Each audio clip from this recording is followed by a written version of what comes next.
आज हम लोग रैशनल नंबर के आगे संख्याओं के कुछ गुणधर्म के बारे में पढ़ेंगे। 1.2 हमारे टेक्स्ट बुक के 1.2 में है संख्याओं का गुणधर्म। संख्याओं में कौन कौन संख्या आ जाता है? पूर्ण संख्या, परिमेय संख्या, पूर्णांक संख्या, ये सारा संख्या के गुणधर्म के बारे में पढ़ेंगे।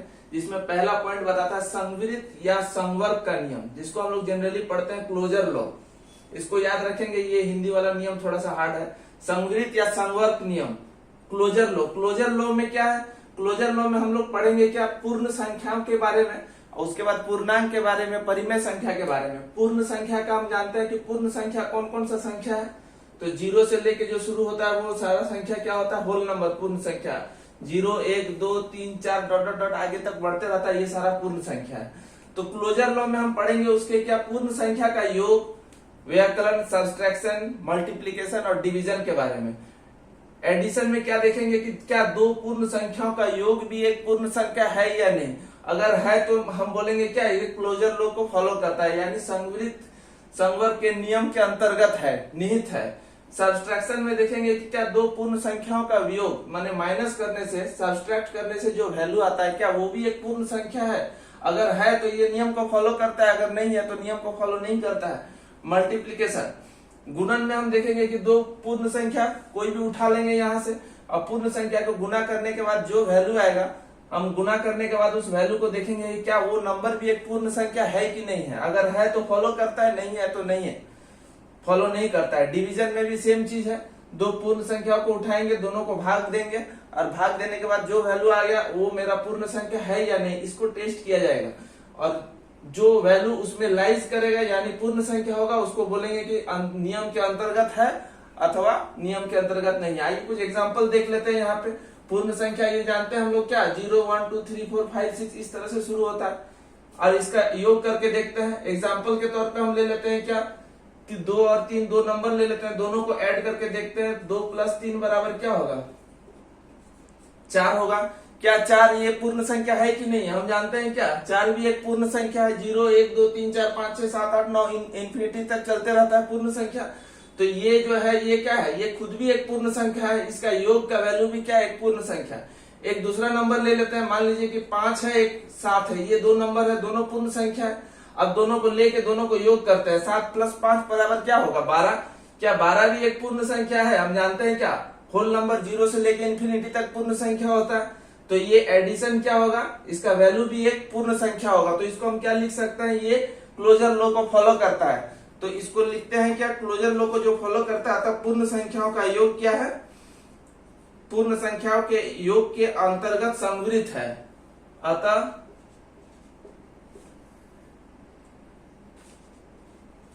पूर्ण संख्या योग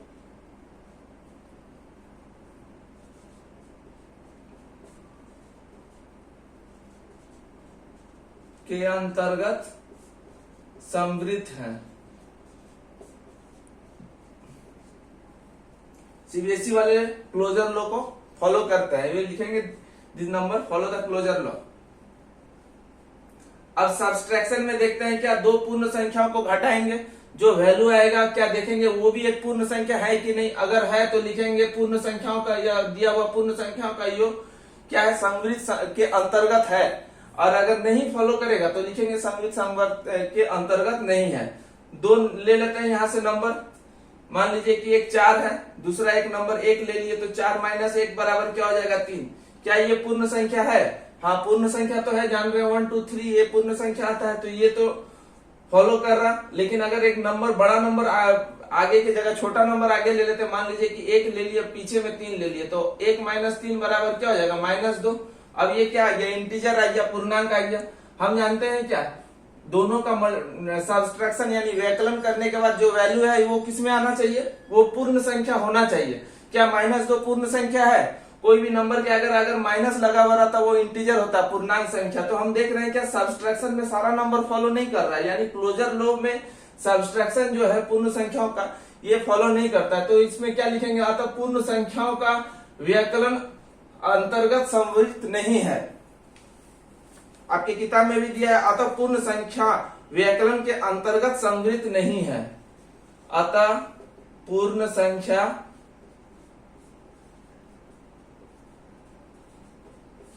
व्याकलन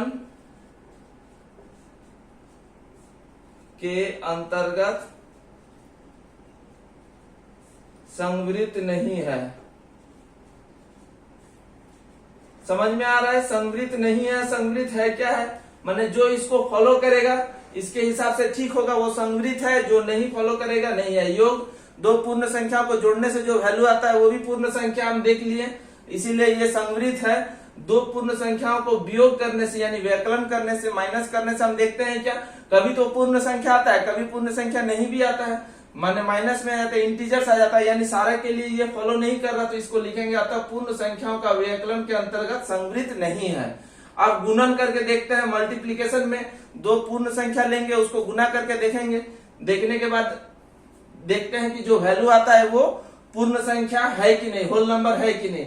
मान लीजिए यहाँ से एक नंबर ले लेते हैं 5, ये एक पूर्ण संख्या है, एक 3 ये भी एक पूर्ण संख्या है, तो दोनों को मल्टीप्लाई करके देखते हैं 5 गुने 3 बराबर क्या होगा 15। हम क्या जानते हैं पूर्ण संख्या है कि नहीं 15 पूर्ण संख्या है। तो इसी तरह और कोई नंबर लेके देखते हैं, मान लीजिए 0 को ले लेते हैं, तो 0 को कोई भी नंबर से गुना कीजिए, 0 गुने 9 बराबर क्या हो जाएगा 0। तो ये भी क्या है पूर्ण संख्या है, क्यों होल नंबर 0 से लेके इंफिनिटी तक चलता है। इसके बाद और कोई नंबर ले लीजिए, बड़ा नंबर ले लीजिए, मान लीजिए कि 100 कोई नंबर ले लेते हैं एग्जांपल के तौर पे, 100 और 100 को 1 से गुना कर दीजिए या फिर कोई 5 से गुना कर दीजिए, 100 इंटू 5 क्या होगा 500। क्या ये भी एक पूर्ण संख्या है कि नहीं है? जान रहे हैं कि 500 क्या है पॉजिटिव है, इंटीजर्स के साथ साथ ये होल नंबर भी है, तो यानी ये भी एक पूर्ण संख्या है। तो ये क्या लिखेंगे, ये दो पूर्ण संख्याओं का गुणन का बाद जो वैल्यू निकलता है वो भी क्या है एक पूर्ण संख्या है, यानी ये क्लोजर लॉ को क्या कर रहा है फॉलो कर रहा है। तो इसको लिख सकते हैं अतः पूर्ण संख्या गुणन के अंतर्गत संवृत्त है, पूर्ण संख्या गुणन के अंतर्गत संवृत्त है। जो यहाँ पे लिखे है यहाँ यही चीज इसको हम लोग लिखेंगे, यहाँ पे पूर्ण संख्या योग के जगह क्या लिखेंगे गुणन लिखेंगे, गुणन के अंतर्गत संवृत्त है, गुणन के अंतर्गत संवृत्त है।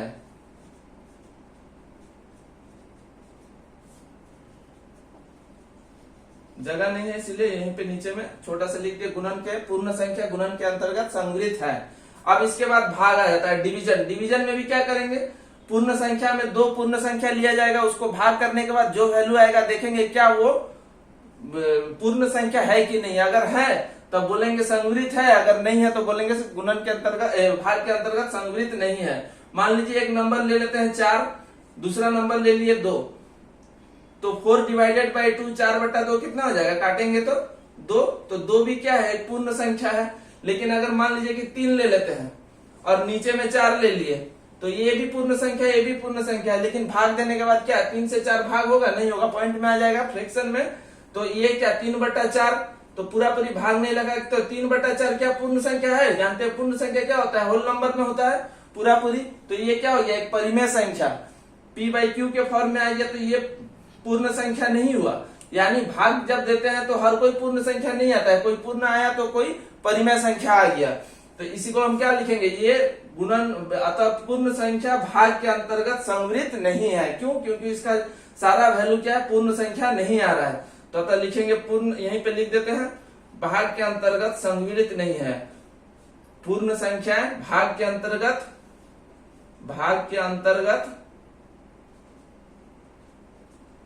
संवृत्त नहीं है।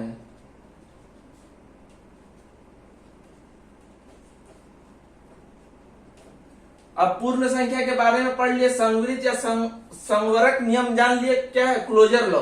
क्लोजर लॉ में क्या देखा जाता है, कोई भी नंबर जब योग करते हैं उसका वैल्यू आता है कि नहीं, जब व्यकलन करते हैं उसका वैल्यू उसमें लाइज करता है कि नहीं, जब गुणन करते हैं यानी गुना करते हैं तब आता है कि नहीं, जब भाग करते हैं। ये पूर्ण संख्या के बारे में हम पढ़ लिए। क्या क्लोजर लॉ किसके लिए पढ़े हैं, हम पूर्ण संख्या के लिए। अब क्लोजर लॉ हम लोग और किसके लिए पढ़ेंगे, और क्या क्या संख्या पढ़े, पूर्ण के बाद पूर्णांक संख्या पढ़े हैं। पूर्णांक संख्या में भी हम देखेंगे क्लोजर लॉ पूर्णांक संख्या में फॉलो करता है कि नहीं, यानी दो पूर्णांक संख्या जब लेंगे उसको जोड़ के देखेंगे वैल्यू आता है कि नहीं पूर्णांक संख्या। उसी तरह योग के बाद देखेंगे सब्ट्रैक्शन, दो पूर्णांकों का व्यकलन जब करेंगे वो पूर्णांक आएगा कि नहीं, गुणन जब करेंगे वो पूर्णांक आएगा कि नहीं, और भाग जब करेंगे वो पूर्णांक आएगा कि नहीं। ये चारों प्रॉपर्टी अभी खाली पूर्ण संख्या के लिए देखे हैं। दूसरा नंबर में हम लोग देखेंगे पूर्णांक संख्या के लिए। तीसरा नंबर में हम लोग देखेंगे क्या और पढ़े हैं परिमेय संख्या।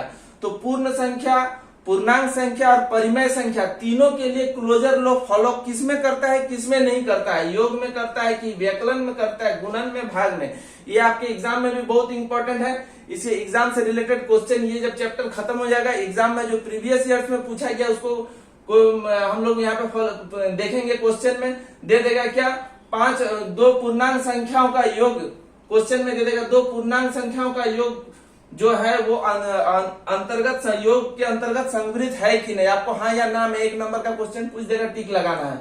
दो पूर्ण संख्याओं का भाग के अंतर्गत संवृत है या नहीं है।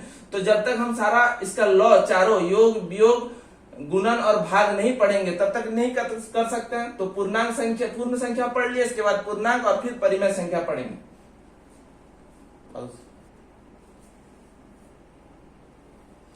अब क्लोजर लॉ हम लोग पढ़ेंगे पूर्णांक के लिए। पिछले ये में पढ़े थे क्या, पूर्ण संख्याओं के लिए। पूर्णांक में जानते हैं पूर्णांक में कौन कौन सा नंबर आता है। पूर्णांक में minus dot dot dot dot शुरू करते हैं यहाँ पे, -3, -2, -1, 0, 1, 2, 3 इस तरह से बढ़ते जाता है। यानी माइनस वाला, प्लस वाला और या 0, ये सारा क्या है, इंटीजर्स है, पूर्णांक संख्या है। अब देखेंगे योग, एडिशन पूर्णांक संख्या का, दो पूर्णांक संख्या को जोड़ने से जो वैल्यू आता है वो भी क्या है, पूर्णांक संख्या है कि नहीं। अगर है तो पूर्णांक संख्या का योग संवृत्त के अंतर्गत निहित है। तो योग में करते हैं, कोई नंबर ले लेते हैं, मान लीजिए -3 और यहां से ले लिए -2, तो -3 और -2 मिलके क्या हो जाएगा, -5 होगा। और ये भी क्या है, एक पूर्णांक संख्या है। उसी तरह कोई और एग्जांपल ले लेते हैं, मान लीजिए कि 3 और -5, 3 - 5 एडिशन पढ़ लिए हैं, आगे में सब्सट्रैक्शन क्या हो जाएगा, वैल्यू -2। और ये भी क्या है, पूर्णांक संख्या है। तो हम लोग क्या लिख सकते हैं, तो पूर्णांक संख्याओं का योग जो है क्या है, संवृत्त के अंतर्गत निहित है। पूर्णांकों का योग संवृत्त अंतर्गत है।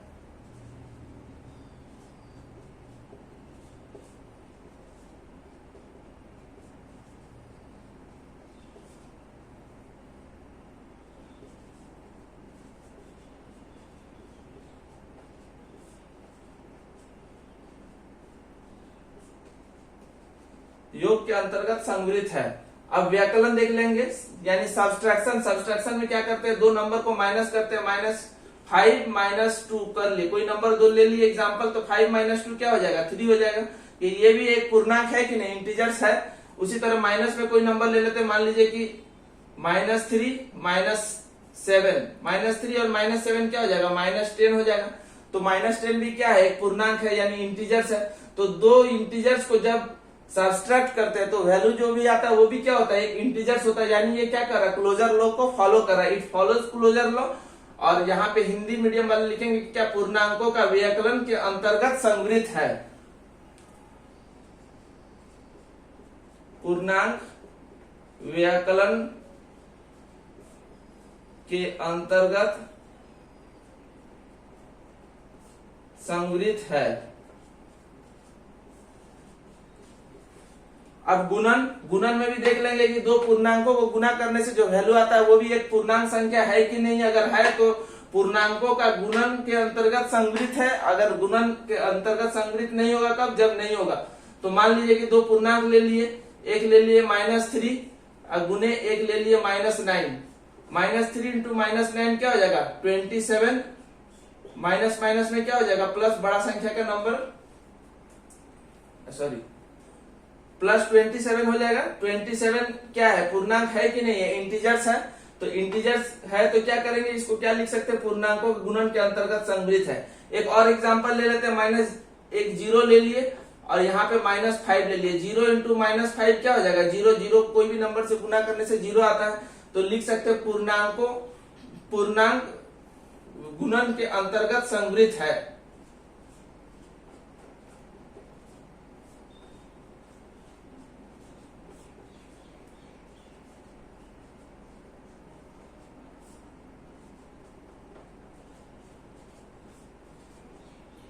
अब भाग आ जाता है, भाग भी देखेंगे, दो पूर्णांक संख्या को भाग करने से जो वैल्यू आता है वो भी क्या है, पूर्णांक है कि नहीं। यहीं से ले लेते हैं कोई एग्जांपल, मान लीजिए कि 9 और डिवाइडेड भागा 3, 9 भागा 3 कितना हो जाएगा, 3 3 जा 9, 3 ये क्या जान रहे हैं, इंटीजर्स है। लेकिन अगर ले लेते हैं, मान लीजिए कि -4 नीचे ले लिए 3, ये भी एक इंटीजर है, ये भी एक पूर्णांक संख्या है, लेकिन दोनों को भाग करेंगे तो भाग होगा, नहीं होगा तो -4/3 हो जाएगा। तो ये क्या हो गया, एक परिमेय संख्या हो गया। तो क्या लिख सकते हैं, ये तीनों तो फॉलो कर रहा है क्लोजर लॉ को, लेकिन भाग वाला फॉलो नहीं कर रहा, तो इसको लिखेंगे क्या, पूर्णांक भाग के अंतर्गत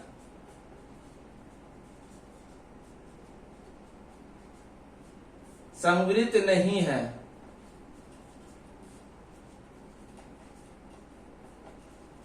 अब नेक्स्ट क्लास में हम लोग पढ़ेंगे क्या, पूर्णांक संख्या पढ़ लिया, परिमेय संख्या का गुणन पढ़ेंगे, क्लोजर लॉ, योग वियोग गुणन और भाग नेक्स्ट क्लास में पढ़ेंगे।